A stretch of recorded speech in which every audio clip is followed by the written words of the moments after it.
Baik, saya akan menjelaskan Space Requirement Calculation. Space Requirement Calculation itu dibagi menjadi dua. Yang pertama adalah Workstation Specification, yang kedua Department Specification. Lanjut, faktor-faktor yang perlu dipertimbangkan dalam mengembangkan tata letak adalah persyaratan dan ketersediaan ruang. Dengan memahami aliran antar mesin atau interaksi antar departemen, seorang desainer dapat menentukan ruang yang diperlukan untuk menemukan mesin menurut Heragu tahun 2016. Yang pertama yaitu Workstation Specification. Menurut Tompkins tahun 2010 terdiri dari yang pertama adalah Equipment Space, Material Area, dan Personel Area. Selanjutnya yaitu adalah ruang untuk equipment workstation terdiri dari yang pertama adalah peralatan, kedua perjalanan mesin, ketiga perawatan mesin, keempat layanan pada pabrik.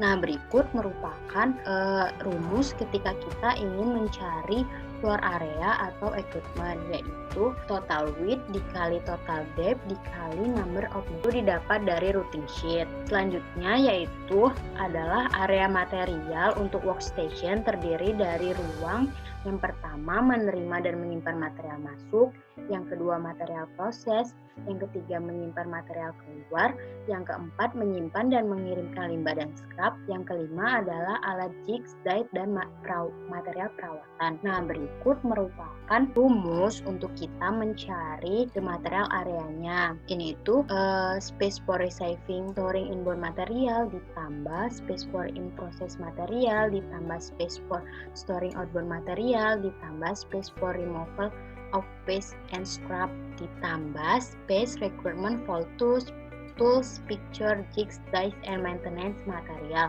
Nah, itu sama saja dari kelima ruangan ini ditambah semua untuk kita mengetahui the material areanya. Lanjut, yang selanjutnya yaitu area personel untuk workstation terdiri dari ruang yang pertama operator, yang kedua material handling, dan yang ketiga operator inggris dan operator igris. Nah, berikut merupakan rumus juga nih untuk kita mengetahui the personnel areanya, yaitu space for operator ditambah space for material handling ditambah space for operator igris dan igris. Nah, dari ketiga ruangan yang tadi ini, yang ketiga ini itu ditambah semua untuk mencari the personnel areanya. Lanjut, aisle atau gang. Aisle atau gang itu harus terletak di fasilitas untuk memberikan aliran yang efektif. Apabila perencana aisle atau gang terlalu lebar, maka ruang akan terbuang. Housekeeping yang buruk. Selanjutnya, lebar pada aisle atau gang harus mempertimbangkan dua. Yang pertama jenis aliran, yang kedua volume aliran yang ditangani oleh aisle atau gang. Nah, berikut tertera pada gambar merupakan salah satu contoh aisle atau gang di sebuah pabrik. Selanjutnya yaitu lebar aisle yang direkomendasikan untuk berbagai jenis flow. Menurut Tompkins tahun 2010, yang pertama itu adalah traktor. Traktor memiliki aisle width dalam satuan feet yaitu 12. Selanjutnya 3 ton forklift memiliki aisle width yaitu 11 feet. 2 ton forklift memiliki aisle yaitu 10 feet. 1 ton forklift memiliki aisle 9 feet. Nah, row aisle truck itu memiliki 6 aisle width dalam 6 feet aisle width. Selanjutnya manual platform truck memiliki aisle width-nya 5 feet. Personel memiliki aisle width-nya itu 3 feet. Personel with door opening into aisle from on-site itu memiliki aisle width-nya 6 feet. Selanjutnya, personel with door opening into aisle from to side-nya itu memiliki 8 feet aisle width-nya. Selanjutnya, yaitu selain ruangan yang diperlukan untuk area kerja operator dan untuk material handling, ruang juga harus untuk inggris dan igris operator. Nah, didapat dari buku Tompkins, menyarankan untuk operator travel fast stationary object itu memiliki minimum 30 inci. Selanjutnya, work between a stationary object and operating machine itu memiliki 36 inci. Selanjutnya, work between two operating machine itu memiliki 42 inci. Nah, pada hasil allowance estimate yang di bawah ini merupakan allowance untuk apabila kita ingin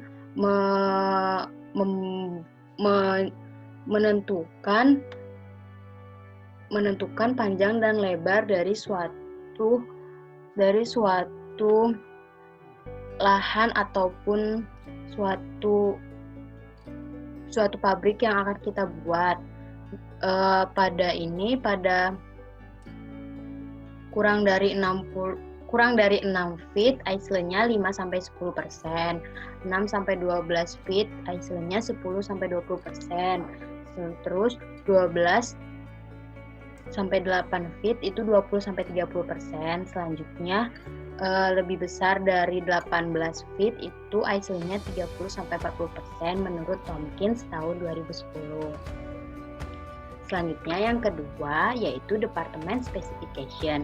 Setelah kebutuhan ruang untuk workstation individu telah ditentukan, kebutuhan ruang untuk masing-masing departemen dapat dibuat.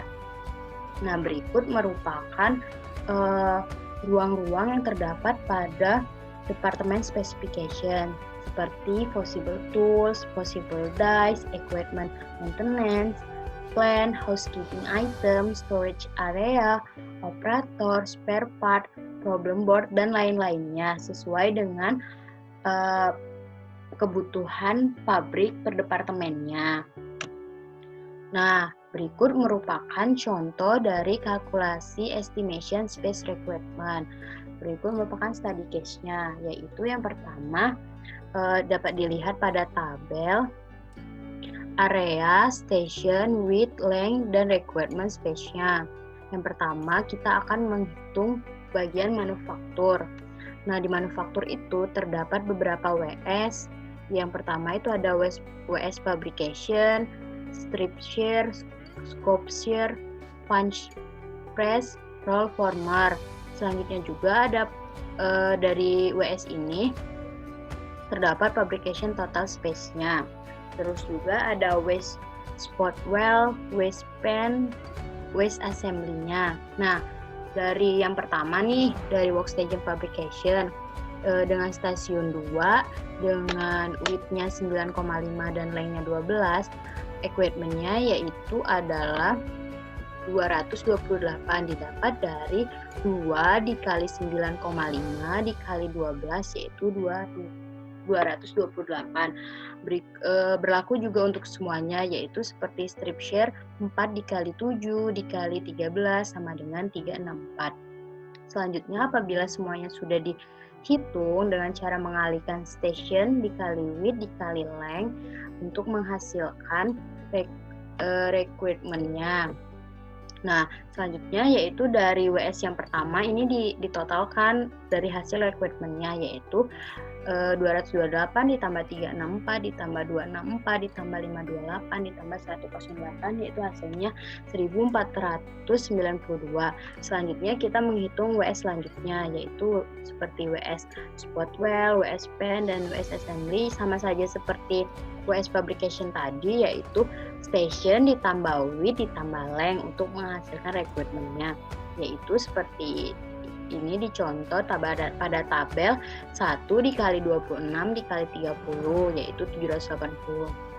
Selanjutnya ditotalkan kembali 5680. Nah, 5680 ini didapat dari 1492 ditambah 780 ditambah 2800 ditambah 608, itu hasilnya totalnya 5680. Nah, kenapa allowance-nya 50? Didapat dari yang allowance estimasi yang pada tabel berikut. Nah, karena si total fit-nya itu lebih dari 18 feet, maka allowance-nya yaitu adalah 50. Selanjutnya 5.680 ini dikali 50% didapat 2.840. Dengan manufaktur total yaitu 8.520 didapat dari 5.680 ini ditambah 2.840.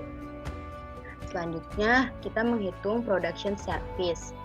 Nah, di production service ini terdapat beberapa area juga. Yang pertama dari receiving steel, receiving karton, receiving store, receiving warehouse, shipping, maintenance, dan utilities. Nah, pada production service ini tidak diketahui stationnya, tetapi diketahui width dan length-nya. Nah, sama saja seperti kita menghitung manufaktur tadi.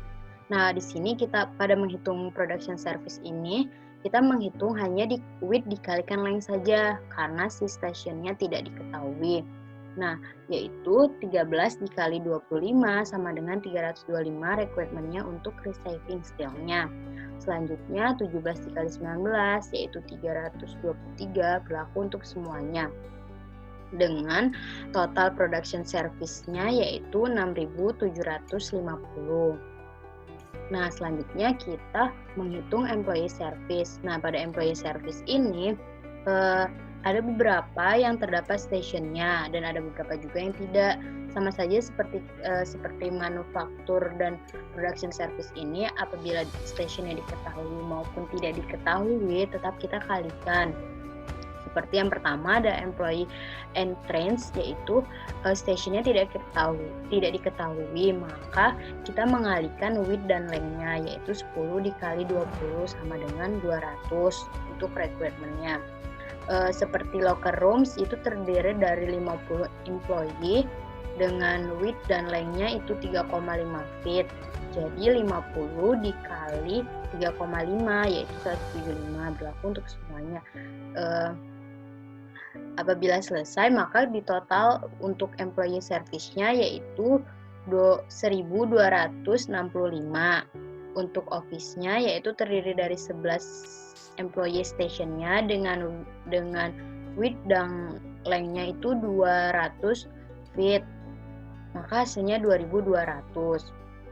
Nah, untuk total akhirnya, total building space required-nya pada case calculation estimation space requirement ini ditambahkan dari setiap area dari manufacturing total, production service total, employee service total, serta office total. Dengan manufaktur total, dengan totalnya yaitu 8.522, production service yaitu 6.750,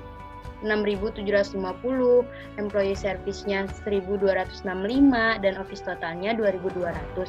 Maka didapat total building space required-nya yaitu 18.735.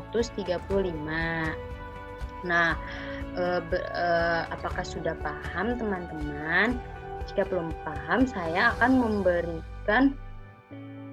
memberikan study case yang perbandingannya. Nah, berikut tabelnya. Yang pertama kan yang diketahui ada food stand, kasir, wastafel, toilet, table 1, table 2, dan table 3. Nah, pada food stand dengan length 7x3 dengan number of machine-nya 5, maka space required-nya 315. Itu didapatkan dari 7 dikali 3 dikali 15 juga. Sama seperti kasir, wastafel, yaitu 4 dikali 1 kali 2 sama dengan 8. Maka didapatkan totalnya 547,2 feet untuk total areanya. Nah, length diperoleh dari perbandingan panjang banding lebar yaitu 2:1. Harga tanah yang telah diketahui tadi 250.000 per meter. Maka total harga tanah yaitu 250.000 dikali 547 yaitu 136.750.000. Maka si wirausaha menghabiskan uang untuk membeli tanah dengan total area yang telah diberikan yaitu 136.750.000.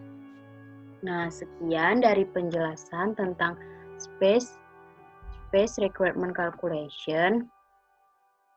Terima kasih atas perhatiannya.